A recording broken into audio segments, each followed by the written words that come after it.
No, I've not been in the loop. Get started. Been in the loop? Never had to take You can call Morris his son. and songs. I'm sure that's fine. Have a piano player today. Good afternoon, all. It's already afternoon, so glad to have you all here. Andy, I guess we'll start off with the pledge, and then Andy will start the song. Okay, songs and the pledge. I was in Lafayette last week at the Lafayette Club, and they sang, I don't know, probably 8 or 9 different songs. Glad to keep Andy to 1 or 2. Oh, go ahead, Andy. Terry. Yes. Everybody'd be passed out by the time I got through the 7th song. Well, it's good to be back. The East Coast will never be the same. We had 45 people from Crawfordsville out there, so I don't think the bus will ever be the same. no, the bus will never be the same. That's a long way out there on the bus, because you got to come back.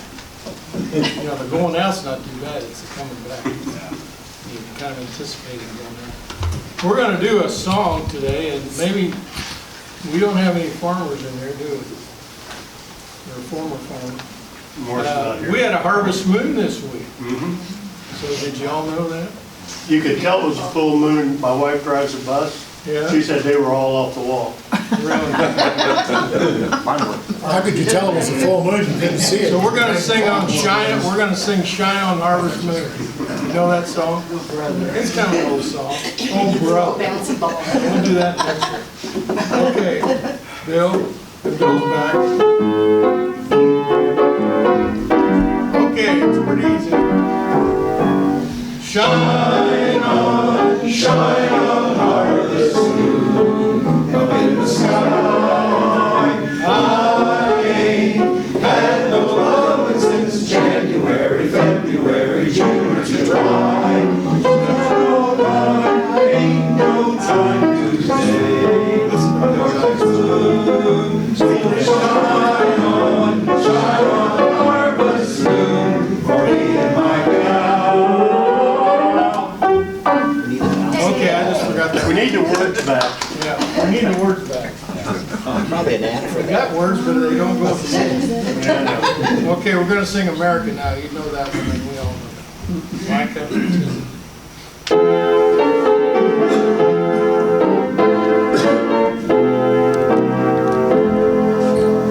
My country is of thee, sweet land of liberty, of thee I sing. Land where my fathers died, land of the pilgrims' pride, from every mountainside, let freedom ring. I pledge allegiance to the flag of the United States of America and to the republic for which it stands, one nation under God, indivisible, with liberty and justice for all. Shar has our invocation. Before I say our actual prayer, I'd like for all of us to take a few minutes and remember the life of Hubert Danzebrink, a great Kiwanian, a great community service person. He will be missed. The best thing I remember about him is every now and then I'd walk in the door and he'd be sitting at the table right there and he'd say, "Hi, Shara," and he'd give me the best hug I'd ever had. So let's remember him for a few moments.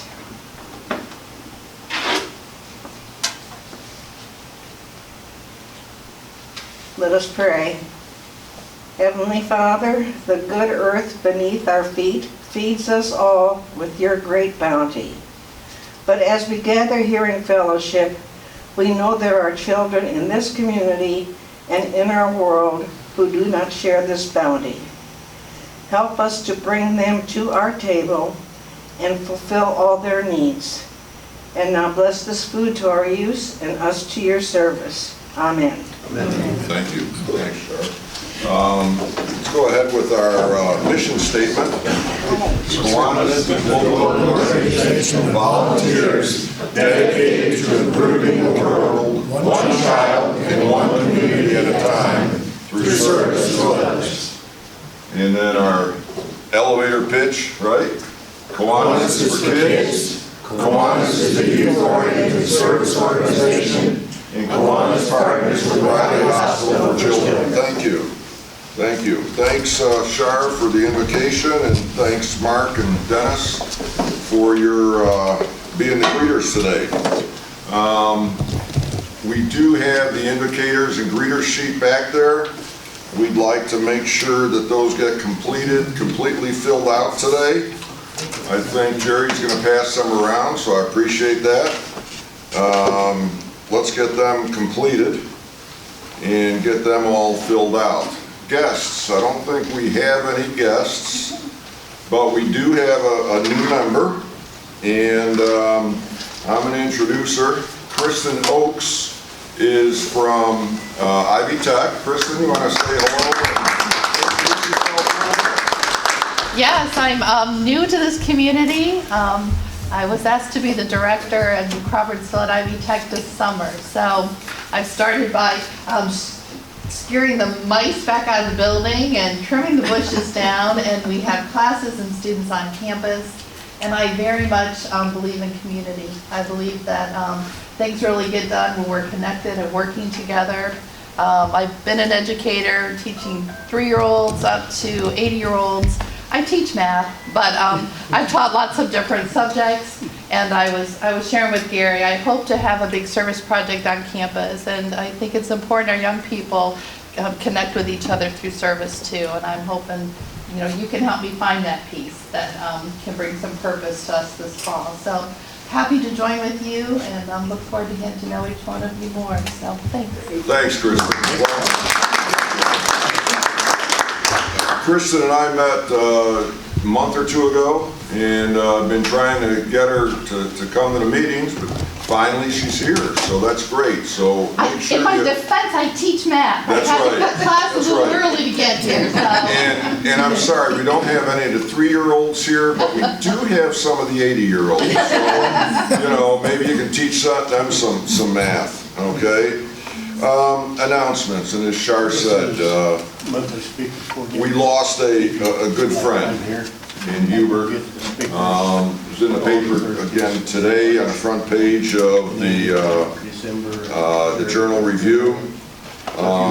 Hubert was 88 years old, born March 27, 1933 in Duisburg, Germany. Hubert had 5 siblings, but was the only one that came to America. All the rest of them stayed there, and his whole family did.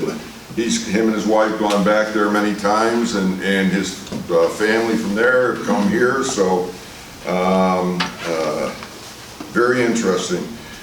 Ultimately, Hubert was known, obviously, as the clockmaker, right? Hubert was the clockmaker, attended a trade school in Germany to learn his craft, and then spent 1 year in Switzerland before coming to America in 1959. In 1961, he married his wife Dorothy, and this October they would have celebrated their 60th wedding anniversary.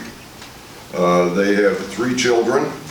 Hubert obviously was very active, service-minded, naturalized American citizen, serving on city boards, including the Crawfordsville School Board, Crawfordsville Kiwanis Club, of course, and he was president, what did we say, Andy, 83 and 84? 84, I think so. Yeah. The Boy Scouts, Knights of Columbus, JCs, as well as membership and service at St. Bernard's Catholic Church. Hubert told me one time the story of saving what was left of the original courthouse tower clock that had been removed from the courthouse in 1941. He and his partner Leonard Winchell from the jewelers purchased the clock, and as a certified master watchmaker, Hubert decided to reassemble the clock, and it stood in the loft of the old jewelry store at 109 North Washington. Is that still there? The clock is still up there in the loft? So that's pretty cool to be able to go see that. Hubert, of course, was also instrumental on the committee to rebuild the clock tower and get a new clock installed that rings today. So, you know, think of Hubert this week and in days to come and everything that he did for us. I want to talk real quick about Key Club and Builders Club. Boy, I'll tell you what, we are getting some fantastic stuff going on. Key Club at North Montgomery, she wrote me, Megan Oppie, who's the one of the faculty advisors, that they're in the process of electing officers, and it's a brand new club. So they're in the process of electing officers, should have that completed by the second week in October, and they're already scheduling their fundraiser. So glad to see, I don't know what they're doing yet, but we'll find out. And they're really flying.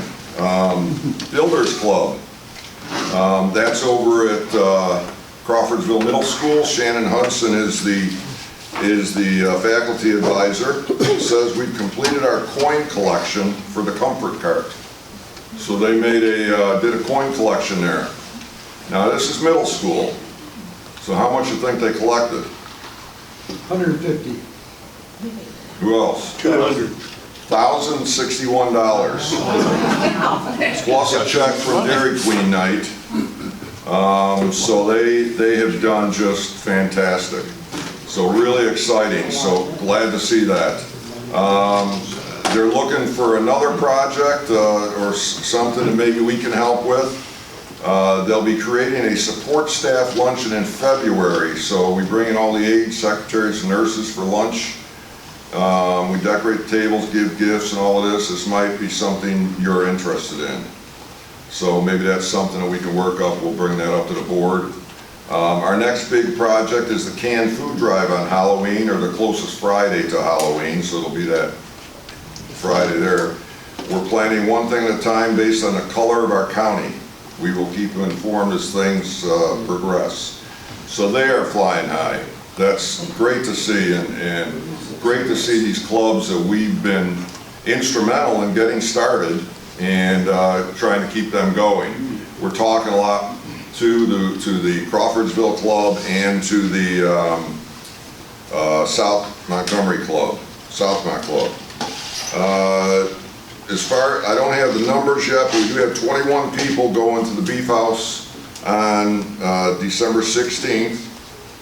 Those that are not going will still be having a meeting here. So if you can't go and you still want to come to the meeting, there'll still be a meeting here.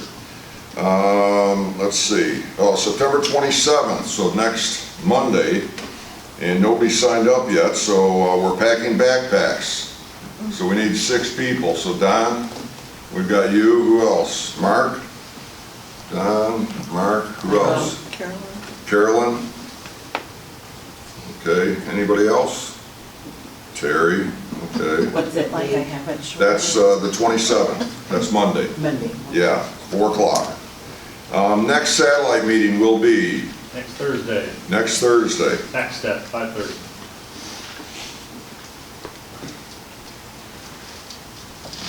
Back step, okay.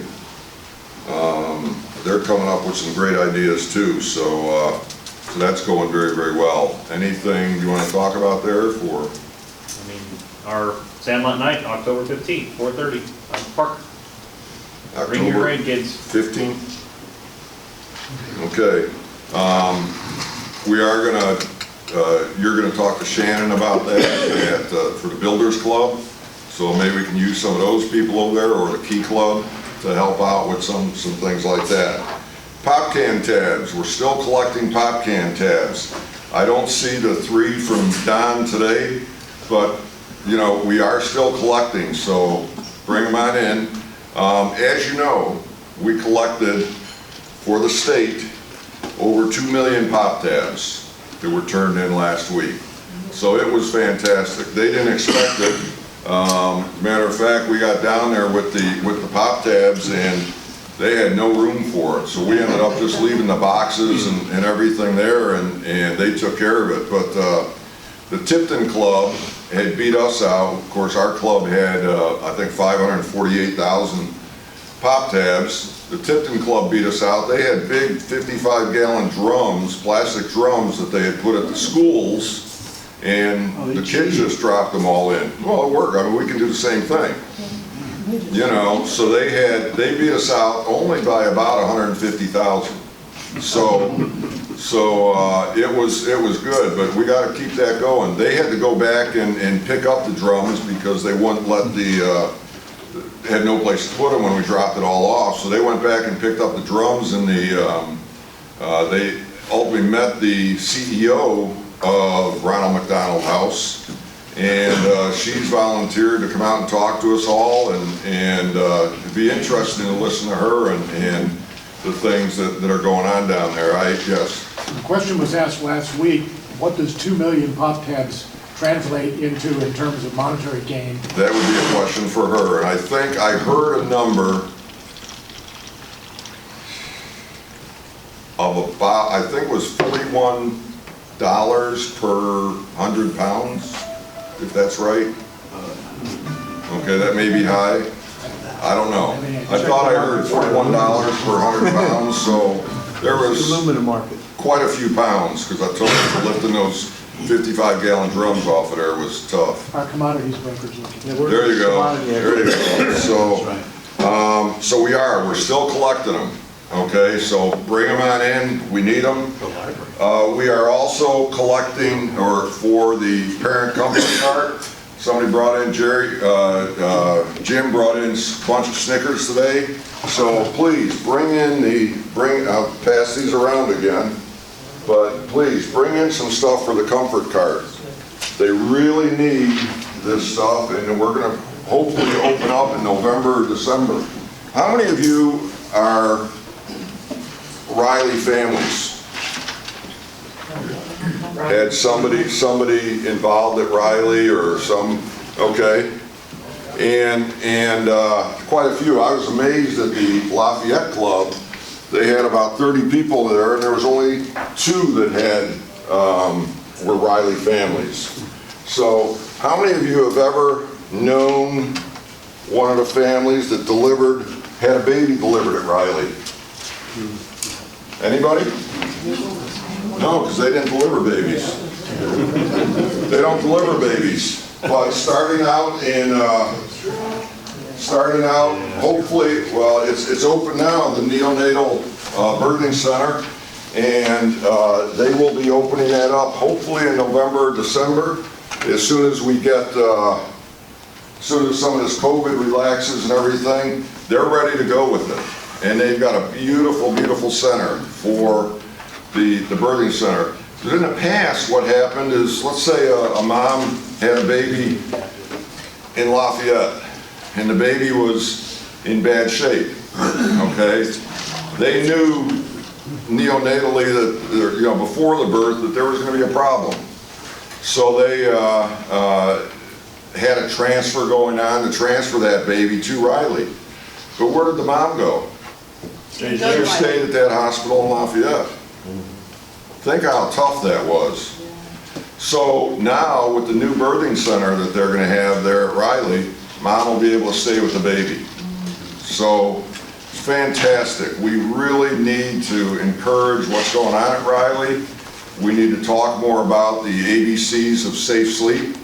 I go to my family and see my grandkids being put in the crib with a bunch of toys and the bumper pads, all the stuff that we as parents probably did that way with the blankets and all of that. And that's that in 2018, which was last year I had numbers for, 99 children, 99 babies died of suffocation, something in the crib like that. Think of that. We got to talk about the ABCs. Always alone, on your back, and in a crib. Don't put anything else in there. It's very, very important. I had that talk with the people in Lafayette last week, and very interesting. They weren't aware of much of that stuff, and so we need to keep that going. Member updates. I see Rusty's back. Anybody else? Any other updates from anybody? Or of any of our members, besides Hubert, of course? Community involvement, Operation Toy Box. We did get a check today from one of the construction companies that I had sent out a letter to, sent us a check for $100 to help support Operation Toy Box. Another company I talked to is sending some bucks. So we'll be able to go out and supply some other toys. We'll be getting out some information and putting it on Facebook about, number one, for the parents to be able to sign up through the Youth Service Bureau for the toys. And then secondly, for us to collect toys at various locations. And I know a lot of the places we did last year, and we'll do it at Ivy Tech, since we have a connection there now. And by the way, we are having a meeting there in January. Don't know the exact, I don't remember the exact date right now, but we'll be having a meeting in January at Ivy Tech. So we do need some help with Operation Toy Box. Remember also, September is National Suicide Prevention Month. So if you see those flags out or the banners, that's what it's all about. Birthdays this week. Today, and I don't see him here, is Brian Donaldson. So Joe must have did something, kept him busy today, right? And Saturday is Morris Mills, his birthday, our farmer. So things to do in Montgomery County this weekend. We've got Saturday is a farmer's market at Pike Place. Also on Saturday is the grand opening of the shop. A kind of a vendor market that opened up in Linden. Also on Saturday, you can participate in a pumpkin do-it-yourself arranging workshop at Shannon Family Farms. And we also know that this week is, because we always go to this, we found this after we first moved here, the Corey Apple Festival. Anybody ever been to that? It's in Corey. Yeah, who knows where Corey is? Yeah, nobody knows where Corey was. I know where Corey is. We were just driving around and we found this place a few years ago, and it is fantastic. So we're going again this weekend. That is this weekend in Corey, Indiana. It's a fun place to go and see all the vendors and everything there. Where is Corey? It's southeast of Terre Haute. Yeah. On 46, I think. Yeah. I think that's the right number. Something like that. I don't know. I found it. I just put it in a GPS. It's beside Riley. You know. Oh, I know where Riley is. Town of Riley. I know. Yeah. It's close to the town of Riley. Is Kiwanis doing their harvest festival this year? They are doing it. We're not participating, but they are doing it, and I don't know It's what. next weekend. It's next weekend? Okay. So, yeah, Davidson's will have theirs next weekend. As far as national days, today is National Great American Pot Pie Day. We didn't have pot pie, but it's also Restless Legs Awareness Day. So if you got restless legs, stand up and shake them out and, you know, all of that. Now, tomorrow, so get ready for this, because tomorrow is National Save the Koala Day. I think that's very important. We got to save those koalas. We missed, though, yesterday, National Ice Cream Cone Day and National Elephant Appreciation Day. So, you know, if you know an elephant, send them a card, a belated card, and say thank you. Happy Bucks. Who's happy? Who's happy? Sharon. I have one in memory of Hubert because he was just a really special guy.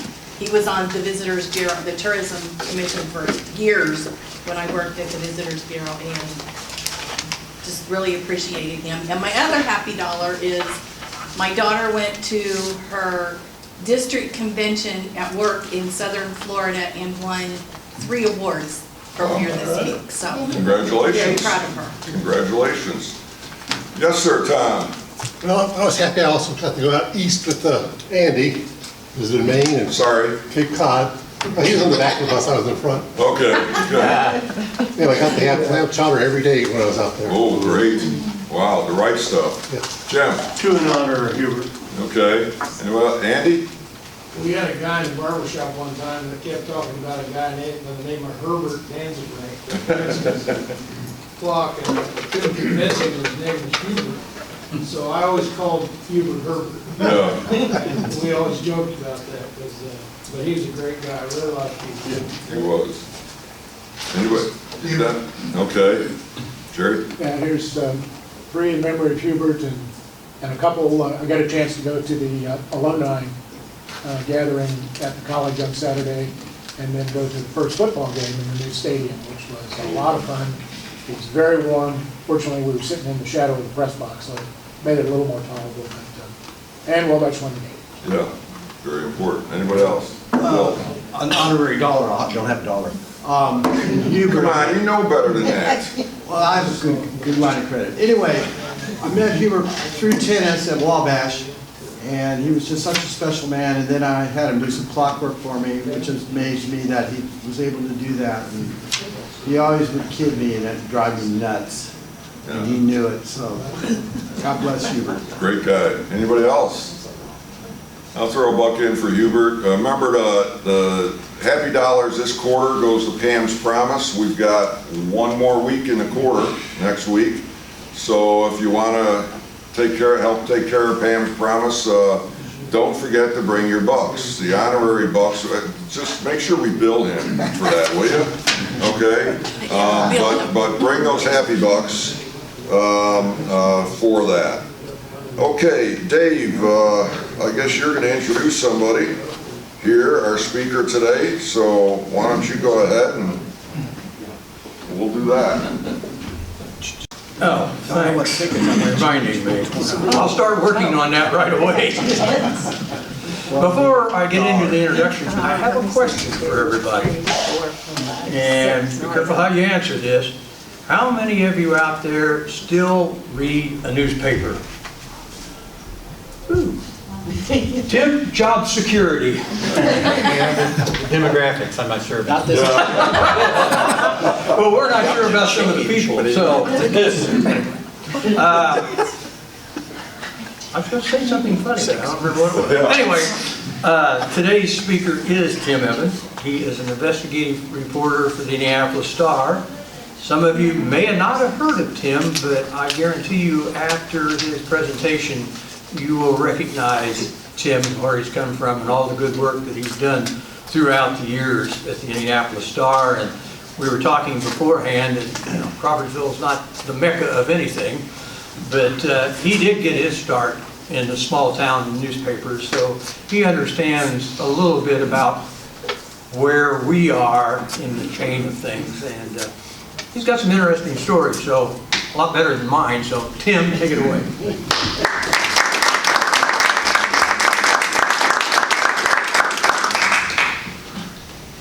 Thanks for having me. This is my second time here. I was here in 2017 or 2018, which makes me think of one of two things. Either you're really desperate for speakers, or I'll drive 50 miles for a free lunch. Somewhere between there, it's a deal. The other thing I'd say is, Gary's talk, I belonged to Kiwanis clubs in the past. I benefited probably when I was in high school from Key Club events and stuff, maybe even a small scholarship or stipend. So I'm a fan and supporter of the kind of work you do. And then at least three of the subjects that Gary touched on are things that I've written about or near to my heart, which is one is the safe sleeping situation. For a number of years, I started investigative reporting in about 2000.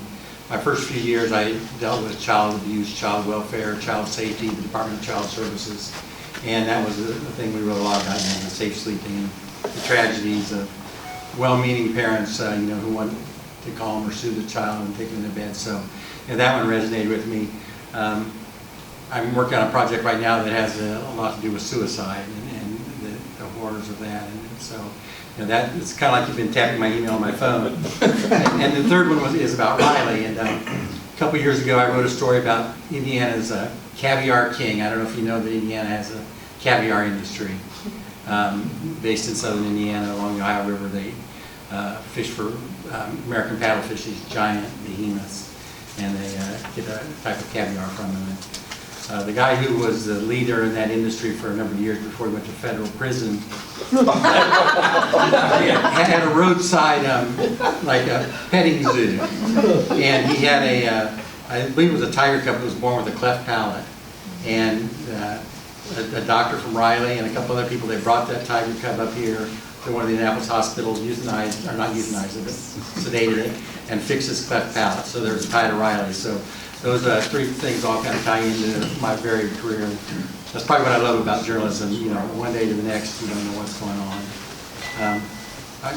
I'll tell you a little bit more about some of the stuff I've been working on more recently. But again, my first job was at a small paper in Greensburg, Indiana, probably about the size of Crawfordsville, but no college. And I have a heart and affinity, and you're lucky to have one paper or access to two papers here. And you know, it's a changing world.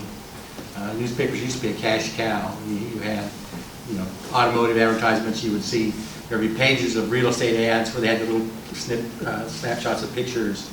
You'd have all, you know, a section of classified ads, and newspapers weren't very proactive, and they lost all that to the internet. And that's really, you know, what's been the big part driving the struggles of newspapers. And these days, a lot of newspapers, are most valuable asset is the real estate they've had for years, and legacy property. Their newspapers aren't the cash cows they once were. Fortunately, newspapers, whether you're in a small town like Crawfordsville, you know, we're not out here covering Crawfordsville, so your two papers, whatever coverage they give you is a great thing, because, you know, it's the only way you find out what's going on in your community, and so I'm really a supporter of that. A little more about what I did. I think the last time I was here, the Star had started a consumer project called Indy Star Call for Action, and it was a telephone hotline where people who had consumer issues could call in. We had 15 volunteers, three or four would come into the Star each day and answer the phone, and they were trained in mediation resolution tactics, and they would try to resolve consumer complaints for folks. And before we shut down everything in March of 2020, we had recovered or saved more than $1.5 million for people who called us absolutely free, no charge to them. So, and that was something that was near and dear to my heart. Most of our volunteers were retirees, folks like you that came in, you know, one day a week, and because of COVID, we haven't brought them back in yet, and we're still trying to figure out how to do that in a post-COVID world. We want to resume that. My real job, and I often say, if I didn't work in a newspaper, I'd have to get a real job. And as a kid, I worked on farms, and I put tar on roofs, and I painted houses, so I know what real work is like. And being a storyteller and a writer is a heck of a lot easier. Well, maybe a little more pressure. My real job at the newspaper, I'm an investigative reporter, and probably best known, for better or worse, for the work that started on the USA Gymnastics and sexual abuse case involving Dr. Larry Nassar, who, you know, abused more than 500 young women under the guise of medical treatment. And that's a story that we started in 2016, and it continues. You know, it's a story that I think is going to be attached to me for the rest of my life and career. Just what, last week or the week before, several of the survivors were in Congress testifying, Simone Biles and Allie Reisman, Michaela Maroney, who does the Frisbee commercial with the famous Michaela sneer that she kind of did at the Olympics. And then a young lady that most of you may not know by name, but her name is Maggie Nichols. And Maggie Nichols was the first high-level gymnast to come out and notify USA Gymnastics about being abused by Larry Nassar. And it probably cost her Olympic career. She went on, people that know college gymnastics, they call her the Michael Jordan of college gymnastics. She had more perfect 10s than anyone in college. She didn't make the Olympics in 2016. Her family and a lot of other people in the sport believe it's because she raised the issues about Nassar. So she went to Oklahoma, University of Oklahoma, and had an outstanding college career in gymnastics. And she is known as Athlete A, and I don't know if you've seen it, there's a documentary on, it's on Netflix now called Athlete A. And it's part of the, it follows the Indy Star investigation and Maggie and several other athletes and about Nasser, the kind of culture of intimidation and abuse that was in place in high-level gymnastics. The reason we at the Indy Star got involved in this project, and it goes back to the child abuse that I'm talking about. Myself and another reporter, Marissa Kwiatkowski, had both covered child abuse for a number of years. And Marissa was working on a story about 2 incidents in Indianapolis schools. One where a coach had sexually abused a cheerleader, and another where a counselor and a student had sexually abused a student. And in both those cases, the school officials did not report those instances to either child services or local police. And that's the law. Anybody that knows, there's a heightened responsibility for doctors and teachers and educators, I'm sure you know, in reporting. But every one of us, if we know or suspect a child is being abused, it's our legal duty to report that to authorities. And one of the things I started, the first story I wrote was in 2001 about this. I actually went to jail and interviewed a guy who knew his girlfriend was abusing her young son, and but the guy was kind of a freeloader, and he was living with the girl in her trailer and didn't want to rock the boat, so she'd take the little boy back in the bedroom and abuse him and beat him, and he could hear the child screaming. And he said, I'd smoke a marijuana cigarette and turn up the TV so I couldn't hear it. But he didn't ever tell, and the little boy died. And so that's something that we looked at over and over the years. Why don't people follow the law? Some people don't know that, but those that do, there are legitimate reasons. Grandparents will sometimes say, I'm the only stability in my grandchild's life. If I would raise an issue, mom or dad won't let him come see me anymore, and then he won't have anybody watching out for him. And that's real, puts you in a tough spot. But so we've written this story. Marissa and I were talking in 2015 when this blew up again in Indianapolis, and it was like, why don't people report? And so she was, we both had complained, we've written this story. And so she was trying to do the, let's do it one more time and let's really get some attention. So she was looking into these incidents in Marion County schools, and an attorney told her, she said, if you think that's bad, you should see what's going on with USA Gymnastics, which is based in Indianapolis. He said there's a lawsuit in Georgia that lays out their policy, but they're getting ready to seal the court records. So to the credit of our editors who have been cutting staff and finding ways to pinch pennies for the last 5 or 10 years, they put her on a plane to Georgia that night. She came back the next day with over 1,000 pages of court files. She copied everything that was in the court file. And so we started digging into that, and from that we found portions of depositions that USA Gymnastics officials had made, stating their policy that they didn't have a responsibility to report sexual abuse if they heard it third hand. They wouldn't report unless a parent of the child came forward and signed a document that gave them permission to report. Things that clearly violated the law. So that's what started our investigation into USA Gymnastics. And well, that was the paper trail in the court file was damning, but it was more a philosophical thing. Well, yeah, that's a bad policy, but it's not really hurt anyone. And so our task was to go, we wanted to find cause and effect. We wanted to find a case where USA Gymnastics was told about a coach who was sexually abusing kids. USA Gymnastics chose not to take action against that coach, not to sanction him, not to report him to police, and that coach went on to sexually molest or abuse other children. So that was not just a philosophical debate, well, that's a bad policy. It was, that's a bad policy that's hurting children, that has real ramifications.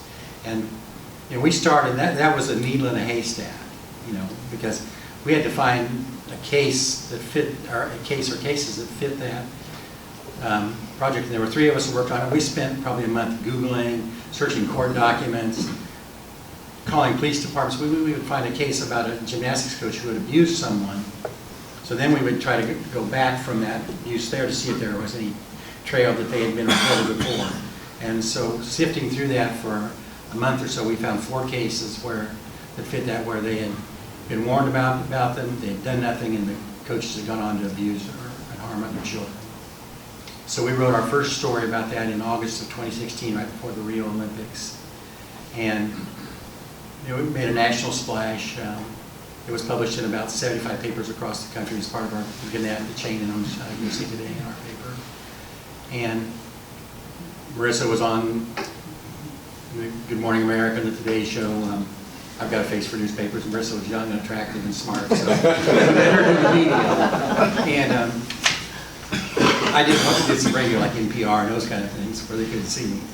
And one of the questions we all got asked is, what about the Olympians? You know, that was the year was Allie Reisman, Gabby Douglas, Simone Biles, I think Lori Hernandez. I can't think of who the fifth one was, but and at that time we said, you know, all we know, we have no idea whether the Olympians have been abused or not.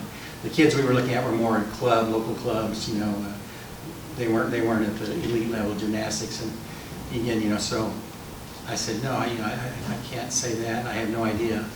You know, those young ladies that year in 2016 in Rio had the best scores, the best performance of any U.S. gymnastics team. The very same day our story published, we set up a phone line and an email box for people to send us tips.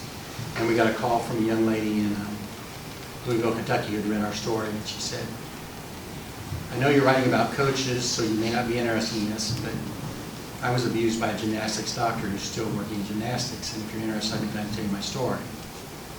And we probably had 20 tips that day, and for the first couple of weeks we were getting 15 or 20 tips a day, and so we had this long list, and we had a room with the walls were all whiteboard, and so we were writing names and lists and coaches, and, you know, stuff. So it took us a few days to get back to her, and before we got back to her, we had two other people contact us, one from California and one from New York State, and they both told us the exact same story about the doctor. And it was, you know, it was eerie in some ways because it almost sounded like a concerted effort or a plot because their stories were so similar. You know, he didn't wear gloves. He didn't tell me what he was going to do, which was, you know, he was giving them kind of a massage in the buttocks area and their thighs, and then he would violate them. And so we had these three stories, and we realized that this is probably something. And so first thing we did was we backgrounded the three women who had told us these stories to see if they were friends, if there was any history of them filing complaints or targeting. Did they have something against this Dr. Nassar that would, you know, a vendetta they were trying to pursue? And we found out that they didn't know each other. They had no contact. They were different ages. The young lady, Rachel Denholler, who was the first person to call us, was a club gymnast in Michigan where Nassar happened to live and work. The others were in different parts of gymnastics. So then we started looking into Larry Nassar. And I say it's kind of like fishing. You throw your line out and you pull in. And if you got, it's probably more like a commercial fishing because the first hook, you know, there's a small fish and you pull in again and there, you know, another fish is on there. It's a little bigger and pretty soon you don't know what you're getting, but you get a fish like Larry Nassar. And, you know, over time it came out that he molested more than 500 girls. Most of them, you know, teenagers, 13, 14 to 16 or 17. A number of them had no idea that they'd actually been sexually molested. And, you know, you might think, how do you not know that? Well, these are young girls, you know, most of them had no sexual experience before. Nassar was this renowned doctor. There's an Olympic scene, Carrie Strug, you may remember that Olympic scene where she hobbled up and did the ball, you know, on a bad foot, and Bella Caroli came and picked her up and carried her to win the gold medal. And in that same picture is Larry Nassar coming to treat her. So, you know, and his office was filled with pictures of gymnasts, you know, autographed pictures and that stuff. So they didn't know these young women. It was uncomfortable. It was a weird thing, you know, what he was doing. But, you know, he treated Mary Lou Retton. He treated all these young. I've got the best gymnastics doctor in the world. So they didn't know what he was doing was necessarily sexual. And so, you know, that was one of the challenges and one of the struggles. But it turned out, you know, as we were investigating Nassar, we divided up. There was another reporter, Mark Alicia, who worked on the project with us, who is now works at Indiana State University. And we kind of divvied up the work, and Mark went down and interviewed Rachel Denhollander in Louisville. Marissa went to California and interviewed a gymnast named Jamie Dancher. At that time, she was a Jane Doe, and so we didn't use her name, but she's come forward now. And my job was to talk to medical experts, find out if there was any legitimate procedure that a doctor would use on a 14-year-old girl, 15-year-old girl that would involve this kind of action. And the other one was kind of a throwaway. It's like, Tim, make the call to Nasser and his attorney, get their no comment, you know. And that's, you know, it's important, and it's, you know, we always do that, but it's kind of a throwaway job. You don't ever expect anything. So I sent an email to him on a Wednesday night, and I got in on Thursday morning, and there were 2 emails from him in my inbox. The first one came about 8:30 in the morning and said, I'm so sorry that these women have misinterpreted what I did. All I was doing the best I could to help them. I'd like to talk to you. Can you come up and talk to me in Michigan? And the other one came about 15 minutes later. He said, I've talked to my wife, and she thinks it would be better for me at my attorney's office. So I called up to Nasser, and he gave me his attorney's number to see if we could arrange something. I ended up going up there on, that was a Thursday that I called. I went up there on a Monday and interviewed Larry Nassar, and I'm not sure if it's a claim to fame or not, but I'm the only reporter that interviewed him before things went south, and his attorneys told him to clam up.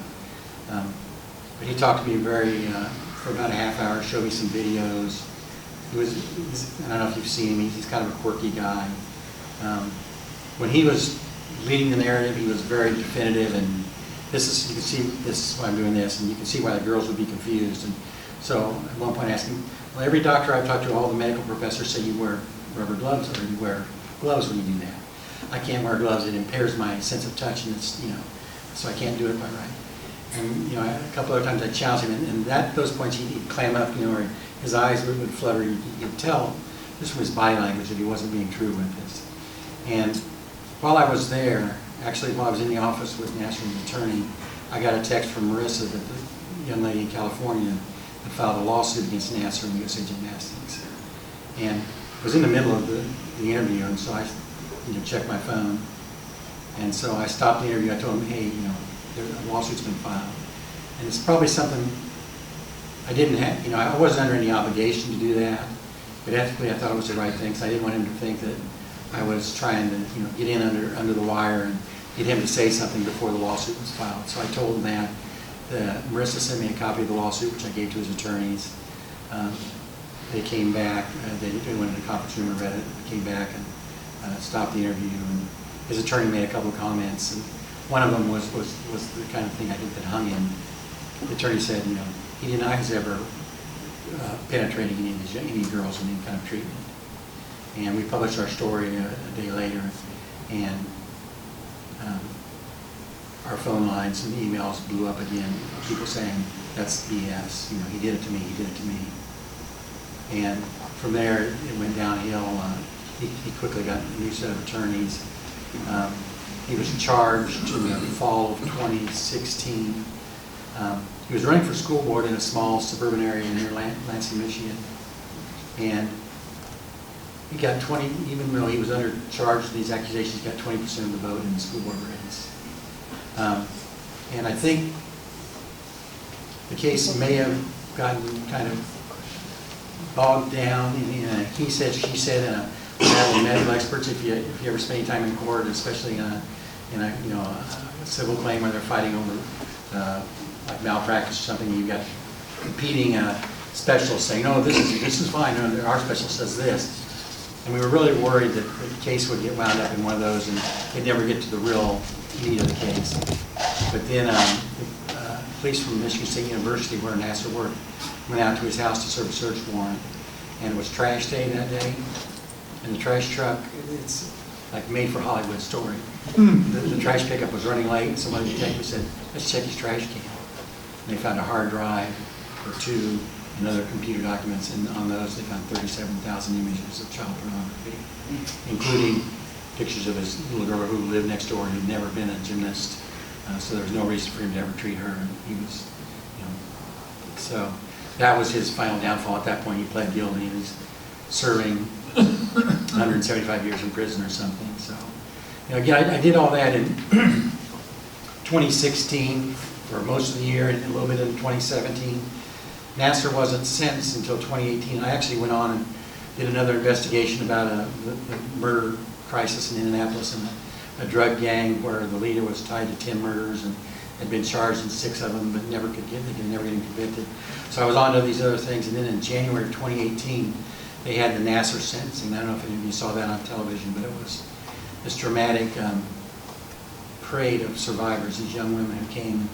The judge let anybody who wanted to talk about their abuse, talking. 100 and some ended up speaking over 2 or 3 days. And at the end of that, the prosecutor said, if it wasn't for investigative reporting, Larry Nassar would still be down the street molesting little girls. Yeah. And that, kind of gave us another 15 minutes of fame or something, because she called us outside of this. And after that, the people that made the documentary, Athlete A, came and followed us as we wrote more about USA Gymnastics and abuse and Nassar over the next year. So you'll see me in Athlete A. It's a great movie. The only thing I say I don't like about it is they got some old fat guy to play me, and I really wasn't what can you do, really? Everything else was pretty good. And it was a lesson for me because they followed us around for a year, and I was like, am I going to say something stupid? Well, that's pretty obvious. Am I going to say something that will get me in trouble legally? And so, I worried for a year for that movie to come out, how I'm going to look, and it's like, hey, that's the way people that you interview feel every day. Is this guy going to screw something up? Is he going to make me look a fool? Is he going to pick on one thing? And, well, I've always been conscious of that. And when I interview somebody, it's usually much quicker. There's not that year wait to fret about it. So, but it was a very good reminder for all of us that, the shoe was on the other foot and how we deal with people.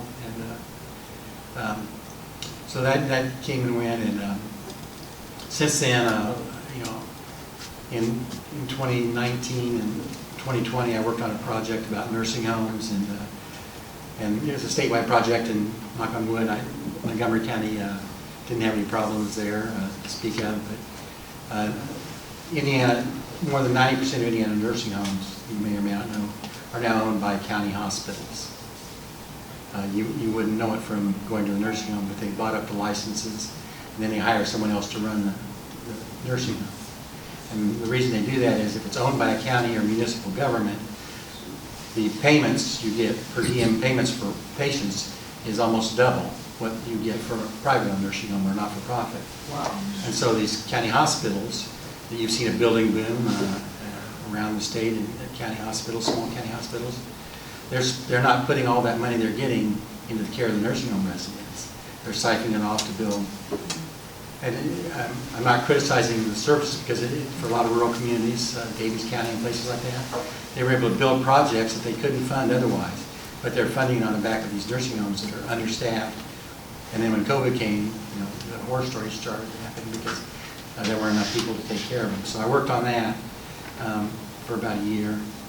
And now I'm working on another statewide project where we're looking at suicide is one part. I can't give it away. It'll be published next month. But we looked at every county and some public entities and agencies, and knock on wood again, I don't think I saw anything bad about Montgomery County, so that'll be a good sign. But it's kind of a horror story about people who are dying, maybe somewhat innocently. So the other thing I'd say, when I was here last time, I looked a lot more like this picture. They kicked us out of the office on the 1st of March of 2020. And so I started letting my hair grow, and my son kind of challenged me. My wife and mother are both breast cancer survivors, and they both ended up with wigs. So while we were home, we decided to let our hair grow and give it to a group like Blocks for Love. So next time you see me in 4 years, when I come back, I'll look probably much more like this than I do, than I look like Gary, but nothing wrong with that either. So I appreciate coming out, and I just say, I've been in newspapers. I started in 1977. I was a 20-year-old kid. I spent most of that time in Indiana. The industry's changed. Newspapers aren't what they were. I'm disappointed by things and by the situation we're dealing with. But there's still a great value. Gannett, which owns the Star, is the nation's largest newspaper publisher, and there are lots of things not to like about Gannett. They're a corporation. They're making money for their stockholders. But I will say, you know, we've got 4 people on an investigative team. You know, I spent 3 years investigating Nasser and USA Gymnastics, a year on this nursing home situation, a year on the story coming up. So they're still putting their money where their mouth is, and if we weren't doing it, nobody else would be, and you wouldn't know about these things. So even though you might be disappointed that it's hard to get, or it's delivered late, or there's not as much as there used to be in the paper, I encourage you to support us, support it, especially your local papers, because the Star will cover the big stuff, you know, but nobody's going to cover the death of the clockmaker. You know, if I were doing features, I'd be out here tomorrow writing that story. But you know, so there's still a great service to be done. So I'd answer a question. I know I'm about to hit my time wall, so you can go, but I answer any questions you might have. Quick, the FBI agent that held on to this whole thing with the abuse stuff, what's the deal with him? What's going on? That's a good question. A lot of people, including some U.S. senators, are calling for criminal charges. The head of the Indianapolis FBI office was told about Nasser in 2015. He was getting ready to retire, and he was at the same time negotiating for a job either with USA Gymnastics or the U.S. Olympic Committee. And for some coincidental reason, or possibly coincidental reason, or maybe totally unrelated, he didn't take that stuff about Nasser seriously, and it languished for almost a year before FBI in California picked up on it from another victim. And during that time, at least 40 more young ladies were molested by Nasser during that waiting period. And that just came up, again, we read about it when we found out about it maybe 2018 or 19, but it was a topic of a Senate hearing in the last couple of weeks where some of those young ladies testified. Did you first realize that this story was going to be as big as it turned out to be? I had no idea, and I still don't, you know, it continues to keep spinning out, but we knew early on that we had a good story because we had these USA Gymnastics officials that testified in court under oath what their policy was, and their policy was contrary to the law of every state in America. So we knew we had something there, but again, that was a philosophical argument at that point until we found that there were actually real harm came from that. So we felt pretty good when we found 4 coaches that, you know, had done that. And then the next thing, you know, we pull in the line, there's the bigger fish, Nasser, who was not even on our radar. So, and, you know, it's blown up, and it's been interesting because Indianapolis is, you know, amateur sports community, and sports is very big in Indianapolis, and we got a lot of blowback, including from the police department in Indianapolis. A detective who was friends with the head of USA Gymnastics tried to get us off the story, and some other things like that, in addition to the FBI agent, and threatened us, and, you know, that's when we knew we were probably onto something, and it just continued to snowball. So, but like I said, we didn't get much reception there, but people have flown me to England to talk about this. I've been to Alaska to talk about it. I've been all over the United States to talk about it. Marissa went to South America and India to talk to journalism people about it. So it's a huge story, but it's kind of one that, you know, people in Indianapolis would rather let these guys just shut up and forget about it. Just to coattail on his statement on the FBI, I just had to catch girls in Congress and testimony, you know, 6, 7, or 5, whatever it was, and they were all very disappointed that the FBI didn't act as they should have been and didn't come to their assistance. And my question to you is, take any topic, and if there are, any subject, if the people are not caught, there are never any consequences, and you get sexual or whatever the issue is. And all this is happening, and do you see accountability being an extreme problem? I mean, these stories, for example, if that story was never discovered, never be noticed. You know, there are lots of good people in law enforcement. I've got family and friends who've been in law enforcement, so I won't do a blanket dump on them. But there are people who are more interested in self-interest, and sadly, there are a lot of people out there like that. It's not the majority, but there are more than we would like to believe, I think. And I've seen that through other reporting I've done. So it's, you know, it's a challenge. And again, if there aren't people like me who are dumb enough to keep banging their head against the wall and not give up, you know, they get away with it and slide on. So yeah. Just one other thing. I assume, maybe I'm assumption's incorrect, the Me movement had to help raised the attention to all of this as well, with people like Cosby and Weinstein and those people, what they were doing to those older women, and to help magnify this also. I say there was this kind of, convergence, unique convergence. There was the Me Too stuff blowing up. There was this cameras in the courtroom. In Indiana, you don't see the courtroom testimony because there's no cameras allowed in. That drama of those young women telling these horror stories about the worst thing that happened to them in their lives. And, the Nassar child porn. It all just kind of came together as kind of a perfect storm. And then when they found out that America's sweethearts, from the Olympics were among those victims, it just, kept it going. But any one of those had not happened, and again, the story may have petered out or died before it got that critical mass. Yeah. Did you have to appear in court when the lady judge was handling the trial for Dr. Nassar? Did you fear for your life at any time? And if you had to appear in court, how did that go for you? Were you grilled by his attorneys? I did not appear in court, and generally, our newspapers and reporters will fight that to not divulge our sources, and we weren't called in that case. I've been subpoenaed before, but we've always been able to quash the subpoenas in these other cases. One of my colleagues, Mark Alicia, was up there for the sentencing hearing.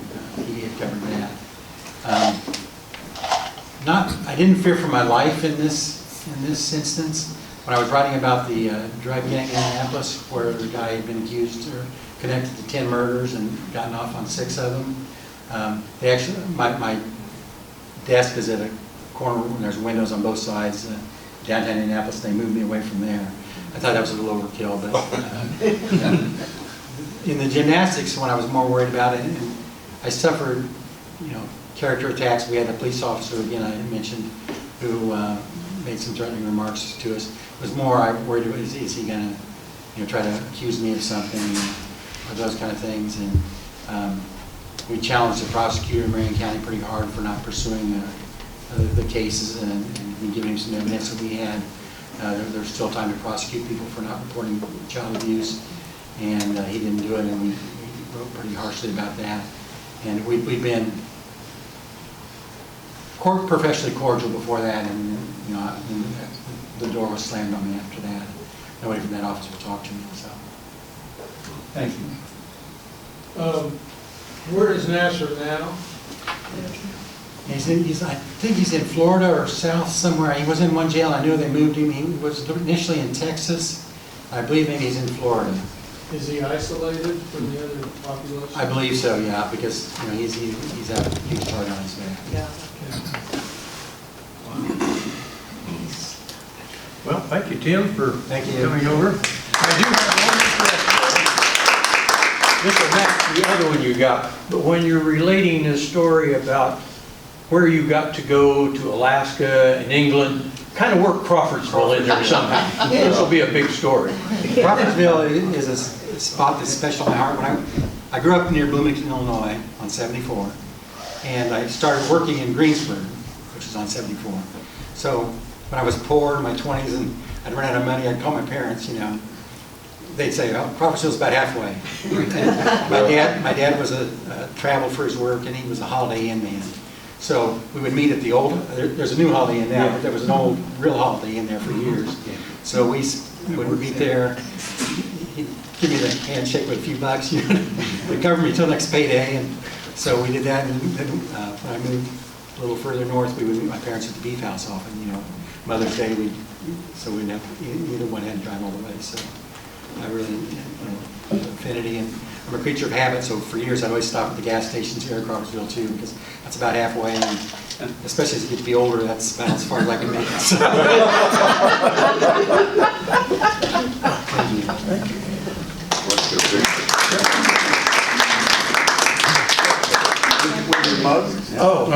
Perfect. Yeah. Okay. Thank you so much. Thanks. Thank you. Great. Tim, thanks for what you do. Really appreciate that. That's amazing. What a story. I'll probably be a little gray hair. Sorry, a little less hair. Tim, we do have one job for you. Okay. Where's that? Yeah, bring that one up here. Please. We have $761.50 today. $7.62, your wife found another dollar. She found another dollar, so $7.62. We have a little raffle among the membership to see who gets to draw the white marble out of there, but if you would, just pick a ticket out of there. Remember, newspaper reporters don't make much money. That's right. Somebody in there, with a hat. Okay, 502877. Who's got it? 502, there, Andy's got it, okay. Just before me. Oh, Don had it? Okay, well, you can come and pick for Don. Okay. I'll post this. Okay. You know, I'll be picking for somebody. There are 31 marbles left today, so the odds are getting better. You want to verify this? Yes. Yeah, see, okay. See, there's a white marble in there, see? I see it. Okay. Yeah, okay. Put it in there, you get the draw out.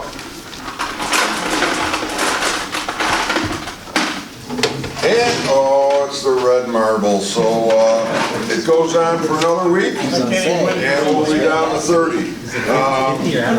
Just a positive thought for today. Remember to enjoy the journey of life. Don't be so hung up on getting to the finish line, you'll miss the journey of getting there. So really, enjoy it. Thanks all for being here today, and welcome our new member, and we appreciate it. Thank you.